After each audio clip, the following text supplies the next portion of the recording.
ములక్కాడ గుడ్లు అలానే వంకాయ పులుసు ఎప్పుడైనా ఇలా ట్రై చేశారండి? ఒకసారి ట్రై చేయండి. చాలా బాగుంటుంది ఆ టేస్ట్, ఆ స్మెల్ అనేది కూడా.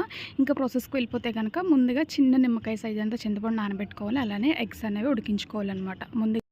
ఇక్కడ ఎగ్స్ అయితే కొంచెం పసుపు వేసి ఆయిల్‌లో కొంచెం వేయించి తీసేసుకున్న తర్వాత, అలానే సన్నగా కట్ చేసి పెట్టుకున్న ఉల్లిపాయలు, పచ్చిమిర్చి కూడా వేసి వాటిని బాగా మగ్గించిన తర్వాత సన్నగా కట్ చేసి పెట్టుకున్న టమాటో ముక్కలు కూడా వేసేసిన తర్వాత, ఇక్కడైతే ఇలా ఈ విధంగా కట్ చేసుకున్నటువంటి ములక్కాడలు అలానే వంకాయ కూడా వేసేసి అవి బాగా మగ్గిన తర్వాత అయితే ఇక్కడ ఉప్పు, కారం, గరం మసాలా, ధనియాల పొడి, అల్లం వెల్లుల్లి పేస్ట్ ఇవన్నీ కూడా స్పైసెస్ యాడ్ చేసిన తర్వాత ఒకసారి కలుపుకొని బాగా మగ్గనివ్వాలండి. మగ్గనిచ్చిన తర్వాత చింతపండు జ్యూస్ అనేది మరీ ఎక్కువ లిక్విడ్‌లా కాకుండా ఈ విధంగా వేసుకున్న తర్వాత దానికి పులుపు సరిపడంత వాటర్ అడ్జస్ట్ చేసుకుంటే మనకి ముందుగా వేయించి పెట్టుకున్న ఎగ్స్ కూడా వేసేసుకొని ఫైనల్‌గా కొత్తిమీర వేసుకొని కొంచెం మరిగిన తర్వాత అయితే చిన్నది బెల్లం ముక్క వేసుకుంటే టేస్ట్ అనేది చాలా బాగుంటుందండి. ఒకసారి ట్రై చేయండి. ఎలా వచ్చిందో ఖచ్చితంగా కింద కామెంట్ చేయండి. ఓకే అండి. Please subscribe.